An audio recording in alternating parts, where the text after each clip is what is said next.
சமாதானமும் நம் அனைவரின் மீதும் உண்டாவதாக. எல்லா புகழும் இறைவன் ஒருவனுக்கு. நம்ம தொடர்ந்து நிலவரங்களை பார்த்துட்டு இருக்கோம். இன்னைக்கு வந்திருக்கக்கூடிய சில முக்கியமான தகவலை பார்க்கலாம்.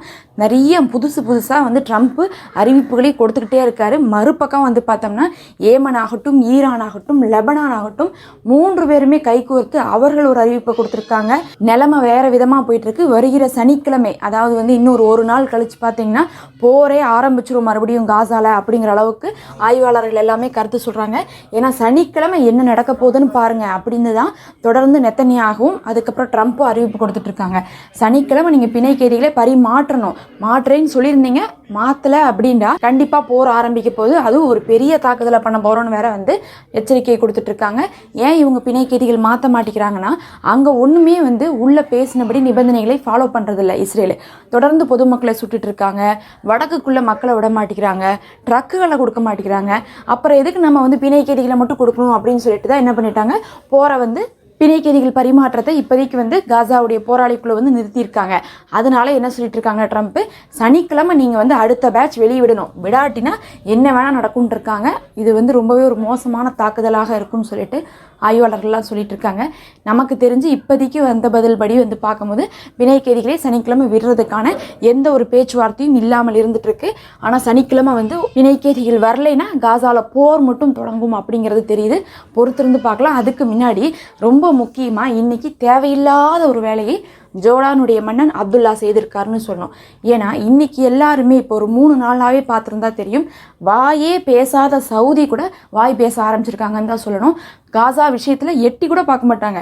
எப்பயாவது ஏதாவது ஒரு கண்டனம் தெரிவிச்சுட்டு பேசாம இருந்துப்பாங்க. ஆனா இந்த தடவை சவுதி நேரடியாக ட்ரம்ப்புக்கே சொல்றாங்க, நீங்க வேணா இஸ்ரேலை கூட்டிட்டு போய் என்ன பண்ணிக்கோங்க, அமெரிக்கால கூடி வச்சுக்கோங்க, காசா மக்களையெல்லாம் கொண்டு போய் எஜிப்ட்லயோ இல்ல ஜோர்டான்லயோ சவுதியிலாம் வைக்க முடியாதுன்னு சொல்லிட்டு நேரடியாக பதில் சொல்லியிருக்காங்க. இந்த மாதிரி ஒரு பதிலை சவுதி இத்தனை ஆண்டுகள்ல சொன்னதே இல்லை. அந்த அளவுக்கு சொல்றாங்கன்னா எந்த அளவுக்கு பார்த்தா சவுதி ஸ்ட்ராங்கா அப்போஸ் பண்றாங்க பாலஸ்தீன மக்களுக்காக தெரிஞ்சுக்கலாம். ஏன் இவ்வளோ ஆனதுக்கு பிறகு கூட இந்த சமயத்துல பண்றாங்கன்னா காரணம் அமெரிக்கா காசாவை தத்தெடுக்க போகுது அப்படின்ட்டாங்க. அதனாலதான் என்ன ஆயிடுச்சுன்னா சவுதி இப்படி சொன்னாங்க. அது மட்டும் இல்லாம உடனே ஈரான் ஆரம்பத்திலிருந்து சப்போர்ட் பண்ணிட்டு இருக்காங்க. அதனால ஈரான் சைட்ல இருந்து ஒரு பக்கம் என்ன பண்ணிட்டு இருக்காங்க, அவங்க அறிவிப்பு கொடுக்குறாங்க. மறுபக்கம் பார்க்கும்போது எல்லாருமே பேச ஆரம்பிச்சிட்டாங்க. ரஷ்யாவாகட்டும், வடகொரியாவுடைய கிம்ஜாங்கே அவரே என்ன சொல்லியிருக்காருன்னு பார்த்தா, பாலஸ்தீன மக்களுக்கு தான் அந்த பாலஸ்தீன நிலம், நாங்கள் பாலஸ்தீனத்துக்கு தான் ஆதரவாக இருக்கும்னு சொல்லிட்டு பாலஸ்தீனத்துக்காக அவங்களே களமிறங்கி இருக்காங்கன்னா ஒரு பெரிய விஷயம்தான். ஏன்னா நேரடியாக வடகொரியாலாம் சொல்லவே மாட்டாங்க. அவங்களே பாலஸ்தீன விஷயத்துல எல்லாம் சொல்லியிருக்காங்கன்னா அந்த அளவுக்கு இன்னைக்கு எல்லாரும் பேசிட்டு இருக்கும் போது சம்பந்தமே இல்லாம இந்த அப்துல்லா என்ன இருக்காருன்னா அப்பாயின்மெண்ட் போட்டுட்டு போய் ட்ரம்ப்பை பார்த்துட்டு வந்திருக்காரு. இதுல ஒரு விஷயத்தை கவனிக்கணும். இதே விஷயமா பேசுறதுக்காகத்தான் ட்ரம்ப் தொடர்ந்து பார்த்தா அப்துல் ஃபத்தா சிசியை கூப்பிட்டு இருக்காரு. அவரு எஜிப்ட்ல இருக்காரு. எஜிப்டுடைய சார்பில் அவர் தான் முடிவு எடுக்கணுங்கிறதுக்காக அப்துல் ஃபத்தா சிசியை கூப்பிட்டா அப்துல் ஃபத்தா சிசி வரமாட்டேன்னு சொல்லிட்டு தான் என்ன பண்ணிட்டு இருக்காரு, லேட் பண்ணிட்டு இருக்காரு. வரமாட்டேன்னா எந்த அளவுக்குனா சாக்கு போக்குலாம் சொல்ல, மதிக்கவே இல்லை ட்ரம்ப் வான்னு கூப்பிட்டா கூட வராம இருந்துட்டு இருக்காரு 10-15 நாளாக. ஆனா இந்த அப்துல்லா என்ன பண்ணிட்டாருன்னா முந்தி அடிச்சுட்டு போய் இவரே அப்பாயின்மெண்ட்டை போட்டு போயிட்டு வந்துட்டாரு. இப்ப போயிட்டு அங்க பேசினதுதான் இப்ப தலைப்பு செய்தியா போயிட்டு இருக்கு. அப்படி அங்க என்ன பேசினாங்கன்னு பார்க்கும்போது ட்ரம்ப் ஒன்றும் விட்டு கொடுத்து போகக்கூடிய ஆள் கிடையாது. அவரை பொறுத்தளவுக்கு வழினா வந்தாலும் சரி, தானா போனாலும் சரி, அவங்க தான் மிரட்டுவாங்க. போய் பேசிட்டா மட்டும் அப்துல்லா சொல்றதை கேட்டுப்பாங்களான்னு கேட்டுக்க மாட்டாங்க. அப்படி இருக்கும்போது அப்துல்லா போனப்ப ட்ரம்ப் சொன்னதே தான் சொல்லியிருக்காரு.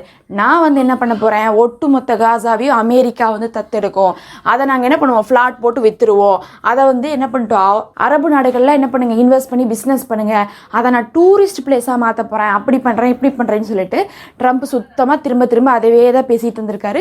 பேசினது மட்டும் இல்ல, நீங்க என்ன பண்ணுங்க, பாதி மக்கள் எடுத்துக்கோங்க, அப்படியே எஜிப்ட் என்ன பண்ணுவாங்க, பாதி மக்கள் எடுத்துப்பாங்க, நீங்க 2 பேரும் பாதி மக்கள் எடுத்துட்டீங்கன்னா போதும் அப்படிங்கிற மாதிரி என்ன பண்ணிருக்காங்க, அப்துல்லாட்ட சொல்லியிருக்காங்க. ஆனா அப்துல்லா அதுக்கு எதுவுமே சொல்றதுக்குலாம் வார்த்தையே இல்லை. ஏன்னா பதிலாம் இல்லை. பேசி முடிச்சதுக்கு பிறகு பிரஸ் மீட்டிங்க்கு வராங்க, பிரஸ்ட்ட பேசுறாங்க. பிரஸ்ட்ட பேசும்போது என்ன பண்றாங்கன்னா உடனே ட்ரம்ப் சொன்னதே தான் திரும்ப சொல்றாரு. அப்ப ஜோர்டான் மன்னர்கிட்ட கேட்கறாங்க அப்துல்லாட்ட, நீங்க என்ன சொல்றீங்க, ஜோர்டான் காசா மக்களை எடுத்துக்கோன்னு சொல்லிட்டு ட்ரம்ப் சொல்றாரே அப்படின்னு சொல்லி கேட்டதுக்கு அதுக்கு அப்துல்லா நேரடியாக மற்ற மற்ற பதிலெல்லாம் சொல்லாமல் நாங்கள் 2000 குழந்தைகளை ட்ரீட்மெண்ட்டுக்காக எடுத்துக்கிறோம் அப்படின்னு சொல்கிறாங்க. ட்ரீட்மெண்ட்டுக்காக ஒரு 2000 குழந்தைகள் எடுத்துக்கிறோன்னா என்ன அர்த்தம்னா, ஒருத்தவங்களை வந்து எடுத்துக்கிறாங்கன்னா அவங்களுக்கு அந்த நாட்டுடைய உரிமை எல்லாமே கொடுத்துருவாங்க. அப்போ 2000 பேர்த்த நான் தத்து எடுத்துக்கிறேங்கிற மாதிரி ஆனால் அர்த்தமாயிடும்.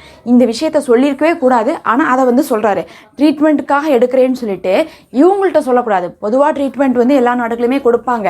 இந்த மாதிரி வந்து அடிபட்டு அகதிகளாக இருக்காங்கன்னா கூட்டிகிட்டு போய் வச்சு ட்ரீட்மெண்ட் கொடுப்பாங்க. ஆனால் அவங்களே எப்படா தலையில் கட்டலான்னு பார்த்துட்டு இருக்காங்க. அந்த சமயத்தில் இதை சொல்கிறாரு ப்ரெஸ் மீட்டில். சொன்ன உடனே வந்து என்ன பண்ணுறாரு ட்ரம்ப் வந்து, இது ரொம்ப நல்ல விஷயமா இருக்கே, இது ரொம்ப ஒரு பெரிய முன்னேற்றமாக இருக்கே, நாங்கள் இதை தான் எதிர்பார்த்தோம் அப்படின்னு சொல்கிறாரு.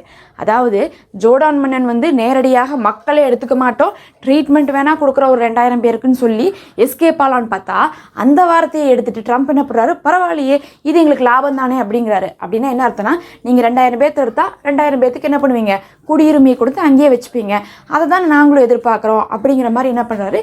இது ஒரு ஃபஸ்ட்டு ஸ்டெப்பாக இருக்கும் அப்படிங்கிறாரு. நீ 2000 பேர்த்து எடு, நான் ஒரு 2 லட்சம் பேர்த்து அனுப்புகிறேன் அப்படிங்கிற மாதிரியான அர்த்தத்தோடு தான் ட்ரம்ப் அதை சொல்கிறாரு.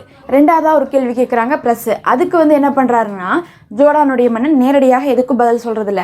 என்ன சொல்ல போயிருக்காருன்னா, நாங்கள் வந்து அரபு நாடுகள்லாம் சேர்ந்து ஒரு பிளான் போட்டு வச்சுருக்கோம், அந்த பிளான் வந்து காசாவுக்கு கரெக்டாக இருக்கும் அப்படிங்கிறாங்க. சொன்ன உடனே ட்ரம்ப் அது என்ன பிளானு எதுவுமே கேட்கவே இல்லை. அவர் சொல்கிறாரு, ஆனால் அந்த பிளானை பற்றியே கேட்காதனால ஜோர்டான் மன்னன் வந்து சொல்ல முடியாமல் பேசாமல் நின்றாரு. ஏன்னா ட்ரம்ப்புக்கு வந்து அதெல்லாம் தேவையில்லை, நான் சொல்கிறத நீங்கள் கேளுங்க, நீங்கள் சொல்கிறதெல்லாம் நாங்கள் கேட்க முடியாதுங்கிற அளவுக்கு தான் ட்ரம்ப் இருந்துட்டு இருந்தனால அந்த விஷயத்தை அப்படியே கண்டு காணாத மாதிரி விட்டுறாங்க.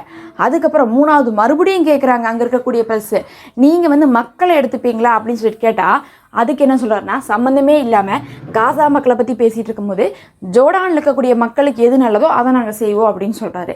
இதுக்கு என்ன அர்த்தம்னே நமக்கு தெரியாது. ஏன்னா ஜோர்டானில் இருக்கக்கூடிய மக்களுக்கு அங்கே வந்து பார்த்தா ஜோர்டானுக்கு அமெரிக்கா காசு கொடுத்துட்ருக்கு, அந்த காசு அந்த மக்களுக்கு பயன்படுத்திட்டுருக்கு.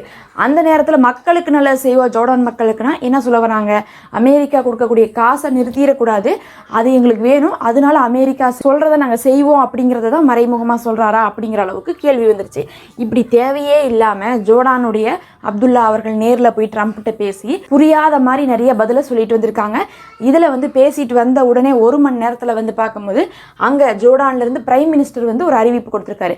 என்ன கொடுத்துருக்காருன்னா, காசா மக்களுக்கு தான் காசா மக்களை நாங்கள் ஏற்றுக்க மாட்டோம், அமெரிக்கா செய்கிறது அநியாயம், அதில் நாங்கள் உறுதியாக இருக்கிறோம் அப்படிங்கக்கூடிய அறிவிப்பை பிரைம் மினிஸ்டர் கொடுத்துருக்காரு.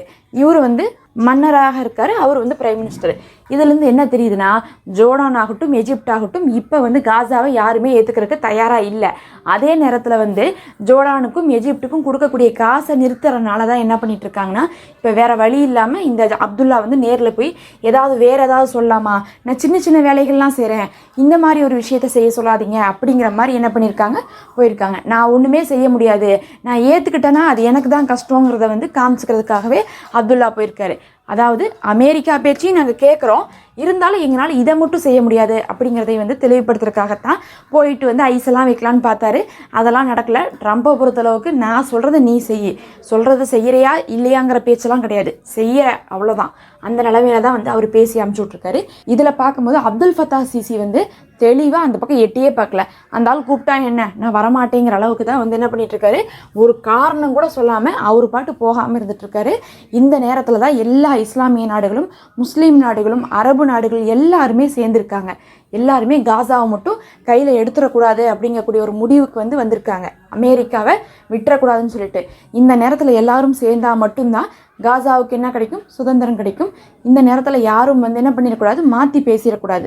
அதே நேரத்தில் ப்ரெஸ் கேட்குறாங்க, நீங்கள் வெஸ்ட் பேங்கை வந்து இஸ்ரேலோட சேர்த்த போகிறீங்களான்ட்டு. ஆமாம், நாங்கள் வெஸ்ட் பேங்கை இஸ்ரேலோட சேர்த்த போகிறோம், அது ஒரு நல்ல ஐடியா. இஸ்ரேல் வந்து தனியாக இருக்குது, சிறுசாக இருக்குது, எனக்கு பிடிக்கல, பெருசாகணும் தான் எனக்கு ஆசை, அதனால் நாங்கள் என்ன பண்ணுறோம், வெஸ்ட் பேங்கை இஸ்ரேலோட சேர்த்த போகிறோங்கிறாங்க. இவங்க தான் ஆரம்பத்தில் வந்து முதல் தடவை ஆட்சியில் இருந்தபோது ட்ரம்ப் வந்து என்ன பண்ணாருன்னா, ஜெருசலத்தை இஸ்ரேலுடைய தலைநகரமாக அறிவித்தார். அந்த ஜெருசலத்தை எப்படியாவது என்ன பண்ணிடணும், ஃபுல்லாக இஸ்ரேலுக்கு கொடுத்துடணுன்னு தான் இருக்காங்க. பத்தாவதுக்கு வந்து வெஸ்ட் பேங்குக்கு பேரெல்லாம் மாற்றுறாங்க. அப்போ பார்க்க போனால் வெஸ்ட் பேங்கை வந்து இஸ்ரேலுக்கு கொடுத்துடணும், காசாவை நாம் எடுத்துக்கலாம். இதுதான் வந்து இவங்களுக்குள்ள இருக்கக்கூடிய டீலிங். அதனால தான் வந்து பார்க்கும்போது ட்ரம்ப்புக்கும் நெத்தன்யாவுக்கும் ஒத்து போயிடுது. ஏன்னா வேறு வழி இல்லை, இவங்க வந்து ஹெல்ப் பண்ணும், அமெரிக்கா நமக்கு ஹெல்ப் பண்ணணும்னு இஸ்ரேல் நினச்சா என்ன பண்ணணும்னா கண்டிப்பாக வந்து அமெரிக்கா சொல்கிறதையும் கேட்டாகணும். சரி, நீங்கள் காசாவை எடுத்துக்கோங்க, நாங்கள் வெஸ்ட் பேங்க் எடுத்துக்கிட்டோம்னு சொல்லிட்டு பேசி வச்சுட்டு தான் இப்போ என்ன பண்ணிகிட்ருக்காங்க, பிரச்சனையை பண்ணிகிட்ருக்காங்க. இதில் வந்து சனிக்கிழமை வரையும் வெயிட் பண்ணிவிட்டு மறுபடியும் போர் ஆரம்பிக்க போகுதுன்னு தான் அறிவிப்பு வந்திருக்கு. இந்த நிலைமையில ஏமனில் இருக்கக்கூடிய போராளிக்குழு கடுமையான ஒரு எச்சரிக்கையை கொடுத்துருக்காங்க. நீங்கள் வந்து ட்ரம்ப் என்ன பண்ணிட்டு இருக்கீங்கன்னா ரவுடிசம் பண்ணிட்டு இருக்கீங்க. உங்கள் இஷ்டத்துக்கு நீங்கள் யார் எதை கேட்டாலும் கொடுத்துட்டு போயிடணும்னு நினைக்கிறீங்களா? அப்படிலாம் யாரும் செய்ய மாட்டாங்க. அங்கே இருக்கக்கூடிய மக்களுக்கு தான் அந்த நிலம் சொந்தம். நீங்கள் எங்களிடத்துல இருந்து கடுமையான விளைவுகளை பார்ப்பீங்கன்னு சொல்லிட்டு ஒரு பெரிய ஏவுகணையை காமிச்சிருக்காங்க. அது வந்து பார்த்தா இது வெறும் பயன்படுத்தாத ஒரு பேலிஸ்டிக் ஏவுகணை. அதை காமிச்சிட்டு கண்டிப்பாக நீங்கள் வந்து ஏதாவது வந்து மீறி நடந்தால் இது உங்களுக்கு வரும் அப்படின்னு சொல்லிட்டு சொல்லியிருக்காங்க. இதெல்லாம் தான் முக்கியமான தகவல். நம்ம அடுத்த ஒரு காணொளியில் சந்திப்போம்.